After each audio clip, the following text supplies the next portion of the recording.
अगली सुबह विहान की नींद जल्दी खुल गई। वे जल्दी उठकर अर्जुन, ईशान और कार्तिक के साथ ऊपर टेरेस पर एक्सरसाइज करने चला गया। जो भी हो, लेकिन लड़के अपनी बॉडी को लेकर कोई कॉम्प्रोमाइज नहीं करते। जिनको जिम करने की आदत सालों से है, वे फिर जिम और एक्सरसाइज के एडिक्ट हो जाते हैं। जैसे हमारे यहाँ शादी में आए हुए बॉयज।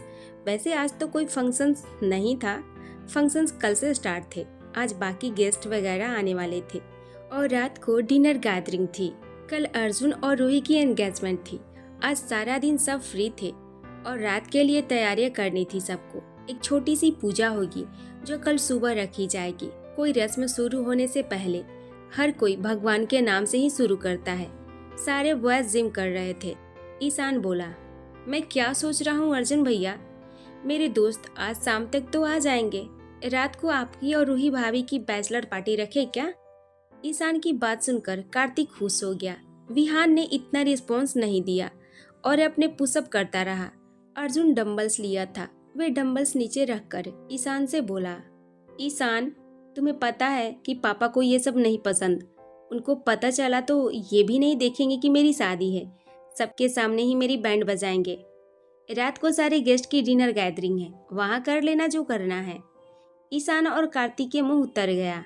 ईशान बेचारा सा मुंह बनाकर बोला, भाई यार ड्रिंक वगैरह नहीं रखेंगे ज़्यादा, थोड़ी बहुत मस्ती ही है।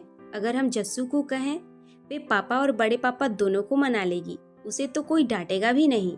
विहान पहले तो ध्यान नहीं दे रहा था, लेकिन जैस्मिन का नाम सुनकर वे ईशान को घूरने लगा। ईशान की नजरें भी विहान पर चली गई। कार्तिक भी विहान को ही देख रहा था। विहान ईशान को घूर कर बोला, इन सब में जैज को यूज किया तो मुझसे बुरा कोई नहीं होगा। ईशान बेचारा चुप हो गया। कार्तिक और अर्जुन दोनों हंसने लगे। विहान ने अपना हैंड टॉवेल लिया और अपना पसीना साफ करके बोला, पार्टी करनी है तो मैं बात कर लूंगा दोनों डैड से। विहान के कहते ही तीनों लड़के हैरानी से विहान को देखने लगे। कार्तिक बोला, भाई वे तो ठीक है, लेकिन आपके डैड कहाँ से हो गए? विहान ने बेहद गुस्से से कार्तिक को घूरा तो कार्तिक जल्दी से बोला, I mean, आपकी और जस्सू की शादी का अभी कोई आता पता नहीं है। आप डैड बोलकर ऐसे ही फीलिंग ले रहे हो? विहान ने अपने हाथ में पकड़े टॉवेल कार्तिक के ऊपर फेंक दिया और बोला, अर्जुन के बाद नेक्स्ट शादी मेरी ही है, जिसमें तुझे एंट्री नहीं मिलेगी। निगेटिव लोगों की कोई जगह नहीं मेरी शादी में। दिखना मत मुझे मेरी शादी में। विहान इतना बोलकर नीचे की तरफ चला गया।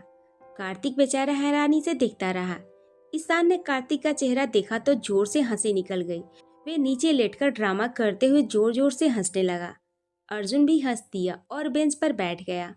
कार्तिक ने ईशान को देखा तो उठकर एक लात उसकी पीठ पर मार दिया। ईशान अपनी पीठ पकड़े फिर हंसने लगा।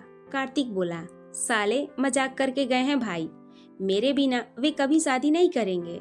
कार्तिक की बात सुनकर ईशान ने अपनी हंसी रोकी और अपने दिल पर हाथ रखकर बोला, थैंक गॉड, मेरे मुंह से नहीं निकला कुछ। जो तूने बोला वे भी मैं भी बोलने वाला था। अच्छा हुआ नहीं बोला, नहीं तो मेरा भी शादी में आना बैन कर देते वे। मेरी इकलौती बहन की शादी में ही मेरी एंट्री बैन हो जाती। कार्तिक मुस्कुरा दिया और बोला, ऐसे ही बोल रहे हैं भाई, अगर ऐसा कुछ किया भी तो हमारे पास सबसे बड़ा ब्रह्मास्त्र है, जस्सू। जस्सू के आगे तो जुबान भी नहीं खुलती भाई की। कार्तिक अपने मजे में बोल रहा था। तभी ईशान थोड़ा सीरियस होकर बोला, अरे विहान भाई, कुछ रह गया क्या जो वापस आए आप? कार्तिक की जान अटक गई कि उसके पीछे विहान खड़ा है। अगर उसने सच में सुन लिया है तो अब तो पक्का वे शादी में नहीं आने देगा। कार्तिक बेचारे ने डरते हुए पहले ईशान को देखा, जो उसे पीछे देखने का इशारा कर रहा था। कार्तिक ने बड़ी हिम्मत करके पीछे देखा तो उसके चेहरे पर गुस्सा आ गया। वहीं ईशान जोर से हंसने लगा। पीछे कोई नहीं था। कार्तिक ने देखा तो अपना जूता उतार कर ईशान के पीछे भागने लगा। ईशान ने देखा तो फुर्ती से नीचे से उठा और तेजी से इधर उधर भागने लगा। कार्तिक उसके पीछे भाग रहा था। अर्जुन हंस रहा था। कार्तिक उसके पीछे भागते हुए बोला, रुक साले, हाथ में आ तू एक बार। ईशान हंसते हुए भागते भागते बोला, ओए मार मत देना साले, मजाक कर रहा था यार। कार्तिक रुक गया और गुस्से में अपना जूता ईशान की पीठ पर मार दिया। ईशान चीख पड़ा और वहीं बैठकर हंसने लगा। कार्तिक ने जाकर उसे पकड़ लिया। कर तो ये दोनों मजाक ही रहे थे, लड़कों की यारी दोस्ती ऐसी ही होती है। विहान टेरिस से एक्सरसाइज लगाकर अपने रूम में आया। 8:30 बज रहे थे। विहान पहले सीधा वॉशरूम में गया, पसीने से भीगा हुआ था। फिर शावर लेकर बाहर आया और रेडी होकर बाहर आ गया। विहान के कदम जैस्मिन के रूम के बाहर आकर रुक गए। विहान का मन तो हुआ कि वे जैस्मिन के रूम में जाए, लेकिन सुबह सुबह जाना चाहिए या नहीं, ये सोचकर वे रुक गया। उसने एक गहरी सांस भरी और बेचारा फिर नीचे आ गया। अब उसे जैस्मिन के साथ उसकी फैमिली को भी इम्प्रेस करना था।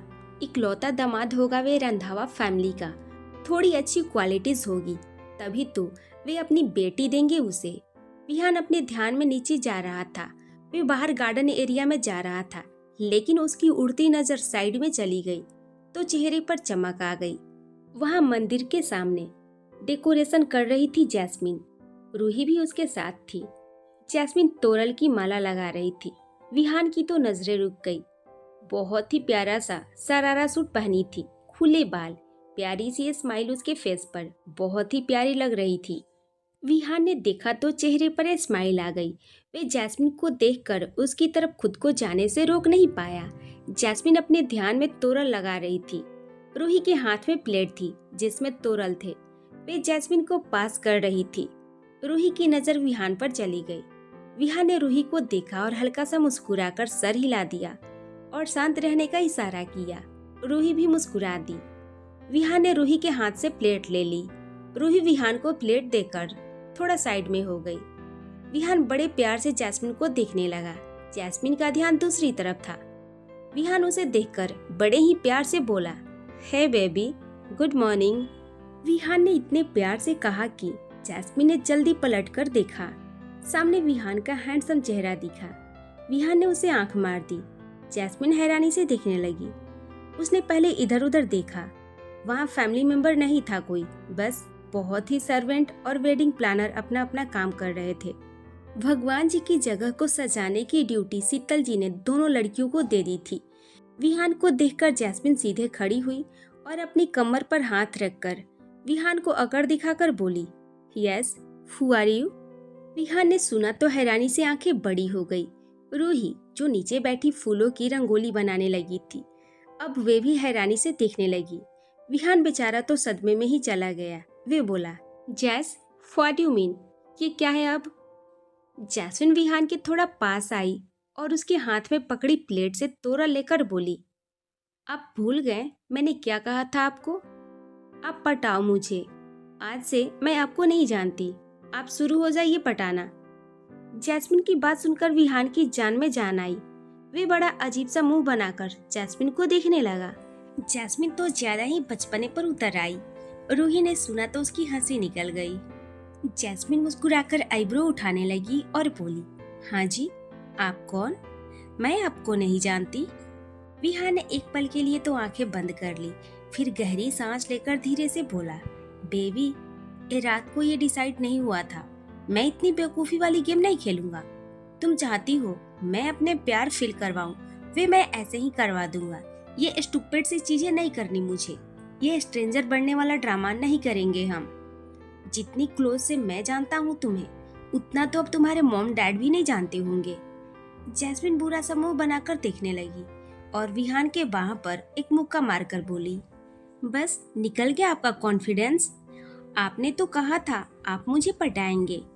विहान उसकी बात पर हल्का सा हंस दिया और बोला, बेबी, पटा तो ऑलरेडी लिया है मैंने, बस आपके नखरे उठाने बाकी है।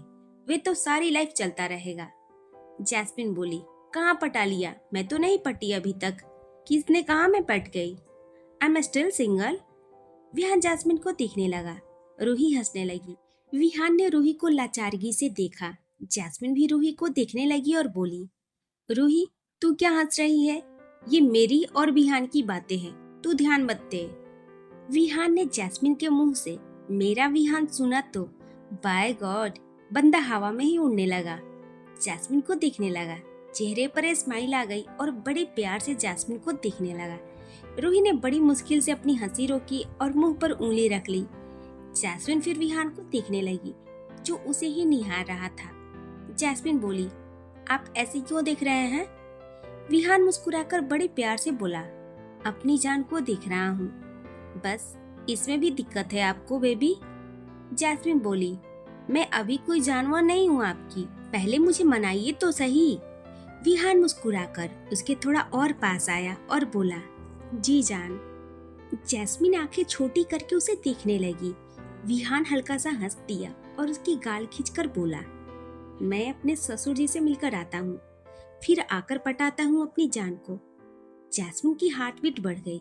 विहान ने उसे आंख मार दिया और मुस्कुराकर उसके हाथ में प्लेट रखकर बाहर चला गया। रूही भी हैरानी से विहान को देखती रही। फिर उसके जाने के बाद वे जैस्मिन को देखने लगी, जिसके चेहरे पर स्माइल थी। रूही उठकर जैस्मिन के पास आई और उसे छेड़ते हुए बोली, जस्सू सच बता, सॉर्ट आउट कर लिया तुम दोनों ने? जो विहान सीधे सास ससुर पर आ गया। जैस्मिन रूही को देखकर मुस्कुरा दी, फिर थोड़ा इतराते हुए बोली, हाँ सॉर्ट कर लिया, माफ कर दिया मैंने उनको, बस थोड़े नखरे कर रही हूँ, मजा आ रहा है उनको तंग करने में। मैं सोच रही हूँ तेरी शादी तक अच्छे से तंग करूँ मैं उनको, मैं भी बदले लूंगी पूरे उनसे। रूही उसे देखने लगी, फिर हंसती, फिर दोनों अपना अपना काम करने लगी। वही विहान बाहर आ गया। वे रात की पार्टी के लिए अनुराग जी और विक्रम जी से बात करना चाहता था। बाहर रात की डिनर गैदरिंग की तैयारियां चल रही थी। शीतल जी और कोमल जी और रूही की मम्मा भी बाहर थी। सब साथ में बैठे थे बाहर। विहान सीधे उनकी तरफ आ गया। सबने विहान को देख लिया। विहान हल्का सा मुस्कुरा दिया और बोला, गुड मॉर्निंग ऑल। सब मुस्कुरा दिए। अनुराग जी बोले, गुड मॉर्निंग विहान, आओ बैठो। शीतल जी चाय दीजिए विहान को। विहान मना करते हुए बोला, नो थैंक यू आंटी, मैं चाय कम पीता हूँ। शीतल जी मुस्कुराकर बोली, कोई बात नहीं बेटा, मैं कॉफी मंगवा देती हूँ, ब्रेकफास्ट भी बस सर्व ही कर रहे हैं, बस बाकी बच्चे आ जाएं। विहान ने हाँ में सर हिला दिया। फिर वे अनुराग जी विक्रम जी से बात करने लगा। विहान ने जैस्मिन के साथ पास्ट में भले ही बुरा किया हो, लेकिन उनकी फैमिली के साथ उसने कोई ग्रज नहीं रखा था। विहान का उसकी फैमिली के साथ रिलेशन अच्छे ही थे। वैसे भी उसको उसकी फैमिली से कोई दिक्कत नहीं थी, बस जैस्मिन से बदला लेना था उसे। बातों ही बातों में विहान ने थोड़ी देर रात को पार्टी करने की बात कर ली। विहान के कन्विंस करने के स्किल अच्छे थे। अपनी बात कैसे रखनी है उसे अच्छे से आता था। विक्रम जी और अनुराग जी कैजुअल ही मान गए। इतने में अर्जुन, ईशान और कार्तिक भी आ गए और उनके पास बैठ गए। विहान चुपचाप अपनी कॉफी पीने लगा।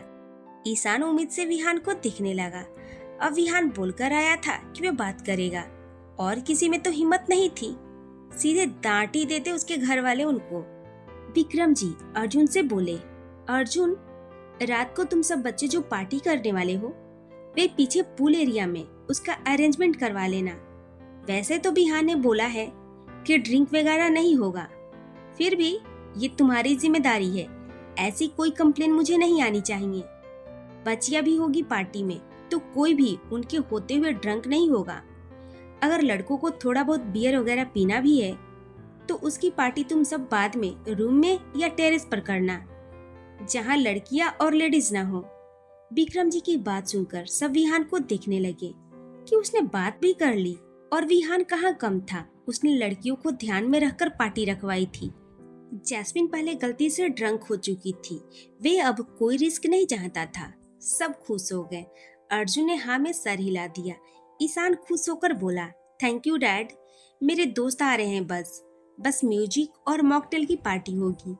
इंडिया का म्यूजिक एंजॉय करना चाहते हैं वे, बस ड्रिंक अलाउड नहीं होगी, ये बात पहले ही मैंने बता दिया है उनको। ईशान की बात सुनकर सब मुस्कुरा दिए। अनुराग जी बोले, बिल्कुल अच्छे से शादी एंजॉय करके जाएं, ये आप सबका फर्ज है। यहाँ हमारा वेडिंग कल्चर उनको अच्छे से दिखाना। किसी भी गेस्ट को किसी चीज की परेशानी नहीं होनी चाहिए। ईशान मुस्कुराकर बोला, जी बड़े पापा, thank you so much. Ishaan और कार्तिक तो बहुत ही ज्यादा खुश थे। अर्जुन ने विहान को आंखों ही आंखों में थैंक यू बोला। विहान ने आंख मार दी और कॉफी पीने लगा। रंधावा फैमिली की यही खासियत थी। औरतों को लेकर बहुत ही रिस्पेक्ट थी उनकी फैमिली में। यही उनके घर के संस्कार हैं जो सालों से चले आ रहे थे, और आगे की पीढ़ियां भी उन्हें अपना रही थी। जैस्मिन और रूही भी बाहर आ गई। सब ब्रेकफास्ट करने बैठ गए। जैस्मिन रूही से बातें कर रही थी। विहान भी चुपचाप खा रहा था, लेकिन दोनों का ध्यान एक दूसरे पर ही था। कोमल जी जैस्मिन और ईशान से बोली, जस्सू, तुम्हें और ईशान को घर जाना है। मैं रूही की चुन्नी चढ़ाने वाली रस्म का सामान अपनी अलमारी में ही भूल गई हूँ। कल सुबह रस्म है तो तुम दोनों जाकर ले आओ। कोमल जी की बात सुनकर ईशान बोला, मॉम, मैं कार्तिक के साथ अपने फ्रेंड्स को लेने एयरपोर्ट जा रहा हूँ। 2 घंटे में उनकी फ्लाइट आ जाएगी। आप जस्सू के साथ किसी और को भेज दीजिए। ईशान की बात सुनकर कोमल जी बोली, ईशु, जस्सू बच्ची है, अकेले नहीं भेज सकते। कोई तो फैमिली मेंबर होना चाहिए उसके साथ। 2-3 घंटे में आना जाना हो जाएगा। अर्जुन और रूही अब शादी तक इधर उधर नहीं जा सकते, नहीं तो इन दोनों में से किसी को भेज देती जस्सू के साथ। मॉम प्लीज एडजस्ट कर लीजिए, किसी और को भेज दीजिए। बात करते करते ईशान की नज़र विहान पर गई। विहान उसे आंखों से ही इशारा कर दिया। विहान खुद मौके को पकड़ना चाह रहा था। ईशान समझ गया और जल्दी से बोला, मॉम, जस्सू के साथ विहान भाई को भेज दो। मैं और कार्तिक एयरपोर्ट से गेस्ट को रिसीव कर लेंगे। विहान भाई, आप चले जाएंगे जस्सू के साथ? कोई प्रॉब्लम नहीं हो तो आपको? जैस्मिन विहान को देखने लगी। विहान भी जैस्मिन को प्यार से देखने लगा। कोमल जी और शीतल जी विहान को देखने लगी। विहान बड़ी आराम से बोला, जैस से ही पूछ लीजिए, वे कंफर्टेबल है तो मैं चला जाऊंगा। विहान के मुंह से जैस सुनकर सब पहले तो विहान को देखने लगे। जैस्मिन की सांस ही अटक गई। पहली बार विहान ने उसकी सारी फैमिली के सामने उसे जैस बोला होगा। अनुराग जी बड़े ध्यान से विहान को देखने लगे। जैस्मिन ने अपना निवाला निगला और बोली, ठीक है छोटी मम्मा, मैं विहान के साथ घर जाकर सामान ले आऊंगी। आप बता दीजिए क्या क्या लेकर आना है। जैस्मिन की बात सुनकर कोमल जी बोली, सारा सामान एक जगह पर ही है। मेरी अलमारी में रेड कलर के बैग में सब रखा है, वे पूरा बैग ही ले आना। कल जल्दी जल्दी में वे बैग ही भूल गई मैं। जैस्मिन अंदर से बहुत ही खुश थी। विहान के साथ बाहर जा रही थी वे सर हिलाकर बोली, जी छोटी मम्मा। सबने ब्रेकफास्ट किया। जैस्मिन अपने रूम में गई और हिल्स पहन ली और अपना बैग लिया और हल्का सा लिप ग्लॉस लगाकर शीशे में एक नजर खुद को देखकर वे खुशी खुशी नीचे आ गई। सब बाहर ही थे। विहान भी कार की चाबी लिए जैस्मिन का वेट कर रहा था। शीतल जी बोली, जस्सू, विहान ध्यान से जाना और जल्दी से वापस आना। शाम तक सारे गेस्ट आ जाएंगे, उनके आने से पहले आ जाना। विहान ने हाँ में सर हिला दिया और जस्सू बोली, जी मम्मा। वे और विहान सबको बाय बोलकर कार की तरफ आ गए। अनुराग जी उनको देखते रहे। विहान पहले जैस्मिन के साइड आया और उसके लिए दरवाजा खोल दिया। जैस्मिन कार में बैठ गई। विहान ने दरवाजा बंद किया, फिर ड्राइविंग सीट की तरफ खुद आकर बैठ गया और कार बाहर की तरफ चली गई।